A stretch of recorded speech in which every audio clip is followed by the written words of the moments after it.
The origins of modern deliverance ministry are often traced through prominent revivals and influential leaders, but its deeper foundations lie in a darker and more troubling history. Before the movement gained institutional credibility, it passed through a period marked by spiritual extremism, emotional excess, and at times, violence. In the early 20th century, Charles Parham, an early architect of Pentecostal theology, became entangled in scandal, including the now largely forgotten but deeply disturbing events surrounding the so-called Parhamite murders. These involved a mentally unstable follower who died after being subjected to physical force during what was described as an attempted exorcism. In these early expressions of deliverance, ministers sought to cast out what they believed were demons behind common ailments, often through physical confrontation. In some tragic instances, these encounters led to the deaths of those they intended to help. Parham's network included figures such as F. Bosworth, John G. Lake, and Tom Hesmalhalch, whose teachings on healing and spiritual authority helped carry this volatile legacy forward into the emerging Pentecostal landscape. Bosworth's influence extended into the post-World War II healing revivals through his mentorship of William Branham. It was Branham, with the organizational support of Gordon Lindsay, who helped institutionalize deliverance ministry as a public and structured practice under the Voice of Healing banner. From there, the teachings and methods were disseminated into training programs and Bible institutes, most notably Christ for the Nations, eventually shaping the theological vision of what would become the New Apostolic Reformation. Yet embedded within this history is a profound tension. Deliverance ministry, as it developed, rests on a cosmology of spiritual instability, a world where demonic forces freely disrupt the lives of believers unless forcibly confronted. It imagines a cosmos in perpetual warfare, where the role of the minister is to mediate order through ritual, confrontation, and authority. But this worldview stands in contrast to a deeper, older framework found throughout Scripture, the divine counsel. In this biblical vision, Yahweh governs all things from his heavenly throne, presiding over a structured assembly of spiritual beings. It is not a realm of chaos, but one of sovereign administration. And it raises a serious question, one that challenges the very foundation of deliverance theology. What if the spiritual realm is not in disorder, but in perfect submission to a king who never relinquished control? In the ancient world, there was no division between religion and government. The gods were not simply spiritual beings worshipped in temples. They were the architects of civilization, law, justice, and war. Kings ruled by divine authority because they were believed to be chosen or even descended from the gods themselves. This was the worldview of the nations surrounding Israel, Mesopotamia, Egypt, Canaan, and beyond.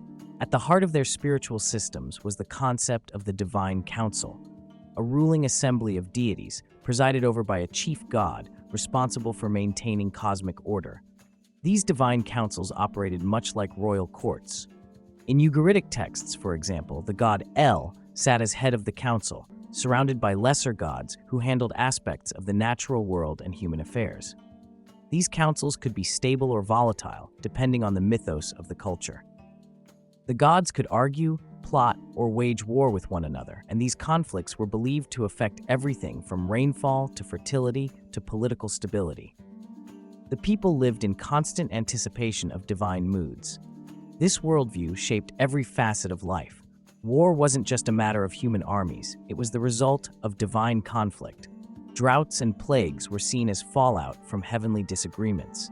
Religious rituals were political acts, appeals to the gods, not just for blessings, but for protection from rival deities. In this context, spirituality was inseparable from power structures. Understanding this framework is essential. It sets the stage for how radically different the biblical vision of Yahweh and his counsel truly is. While ancient divine councils were portrayed as governing bodies, they were often anything but orderly. The spiritual realms of the nations were depicted as unstable, unpredictable, and prone to conflict. In Mesopotamian, Canaanite, and Egyptian traditions, divine beings clashed over power, betrayed one another, and inflicted chaos on the human world as a result. These were not councils of wisdom or justice. They were cosmic battlegrounds filled with shifting alliances and divine volatility. Consider the Ugaritic Baal cycle. Baal, the storm god, rises to power by defeating Yam, the sea god of chaos. Yet Baal himself is constantly challenged and ultimately humbled by Mot, the god of death. In this cycle, the divine realm is a mirror of the political world, violent, fragile, and subject to dramatic upheaval. Even in Egyptian religion, where the gods held more defined roles, there was ongoing tension, especially in stories like that of Osiris and Set, where betrayal and murder ripple through the divine order. These mythologies shaped how people understood the world. Chaos in the heavens meant chaos on earth. When crops failed, when cities fell, it wasn't just political failure, it was divine fallout. Religious rituals became attempts to restore cosmic balance through drama, noise, sacrifice, and spectacle. This understanding brings us closer to recognizing the implicit worldview behind many modern deliverance ministries. Though rarely acknowledged, these ministries often behave as if the spiritual realm remains unsettled, like the ancient gods still wrestle for control. The atmosphere they create, emotionally intense, filled with dramatic confrontation, mirrors the chaos of the divine councils of old more than the ordered, sovereign council depicted in the Bible. The biblical vision of the divine council stands in stark contrast to the chaos of the nations. In Israel's scriptures, we are given glimpses into a heavenly courtroom where Yahweh, the Most High, is not one of many equals, but the unrivaled king presiding over lesser spiritual beings. This vision is introduced most clearly in the opening chapters of Job, where the sons of God present themselves before Yahweh, and even the accuser is shown to be under strict divine authority. He must ask permission. He cannot act outside of limits set by the throne. Yahweh's counsel is functional, not theatrical. It is not a place for divine infighting, but a structure through which God rules, judges, and delegates. Psalm 82 reinforces this picture, where God stands in the divine assembly and pronounces judgment, not confusion. Strikingly, this reality is often absent from teachings within many charismatic and NAR circles. Sermons avoid it, teachings omit it, and yet it is embedded in the very foundation of Scripture. Why?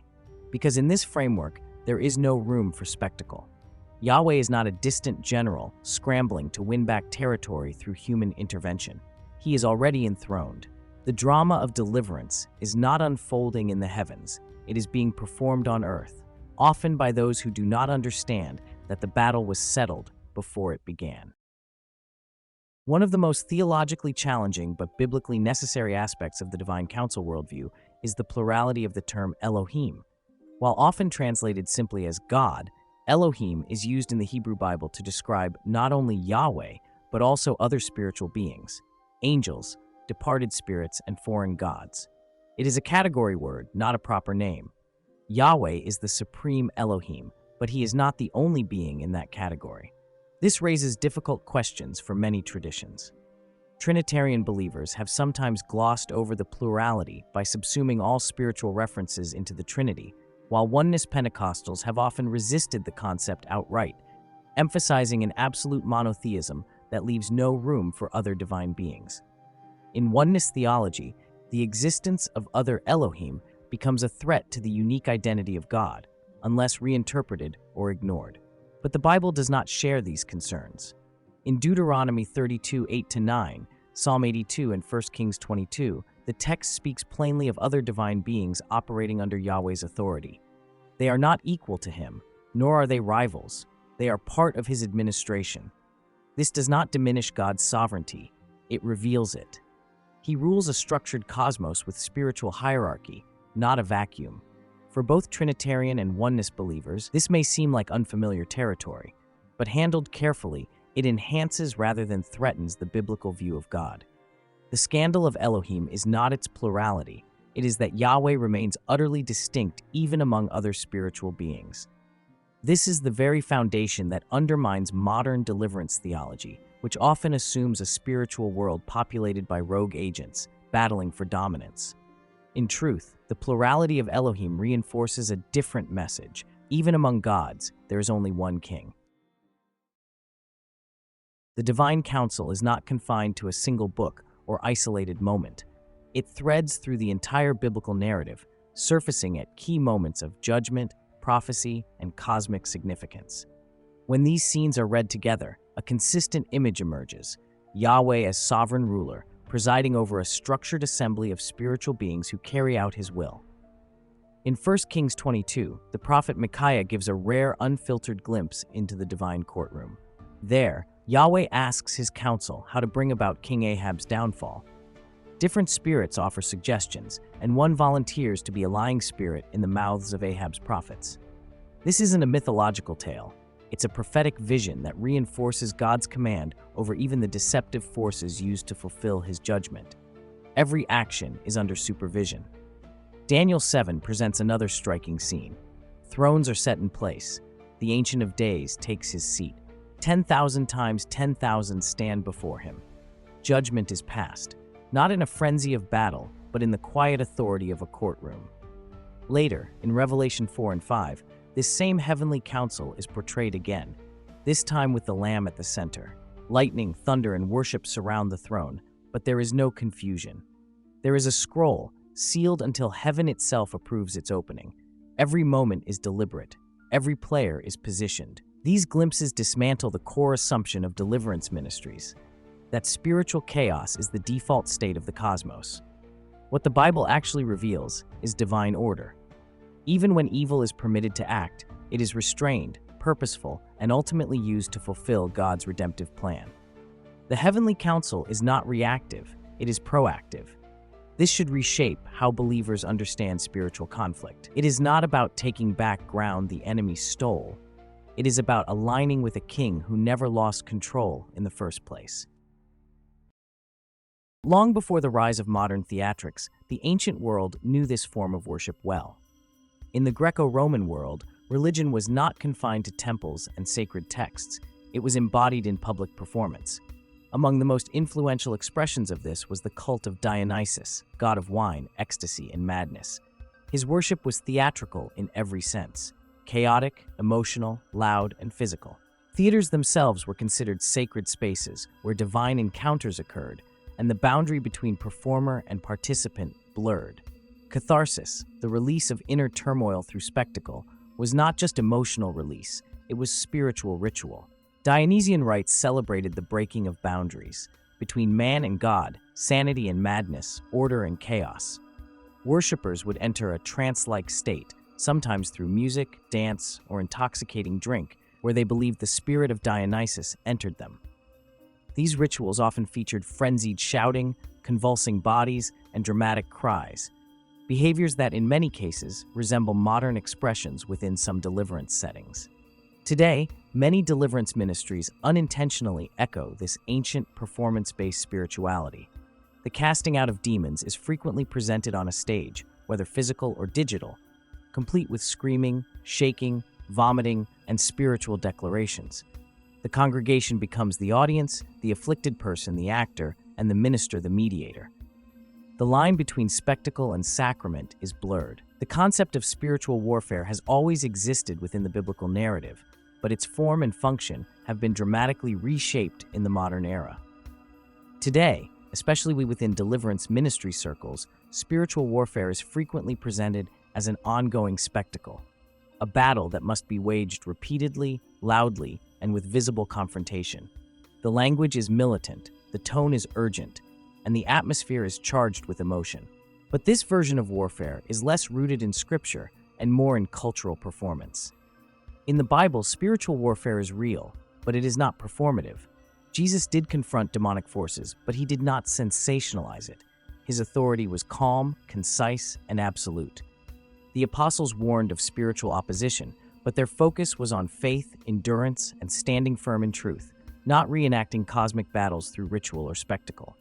Nowhere do we see repeated exorcisms of the same person, shouted declarations, or elaborate ceremonies to chase unseen enemies from believers. Instead, we see a quiet confidence in the finished work of Christ. What has changed is not the Bible, but the way spiritual conflict is presented. The modern version has borrowed heavily from entertainment culture, casting ministers as warriors, victims as battlegrounds, and audiences as witnesses to power encounters.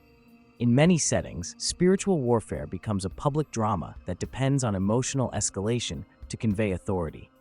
It is often less about actual resistance and more about performance, designed to create an atmosphere rather than reflect heavenly reality. The Divine Council worldview challenges this approach. It shows that spiritual authority begins not with noise, but with knowledge. Yahweh's throne room is not reactive. It is deliberate, judicial, and governed by sovereignty.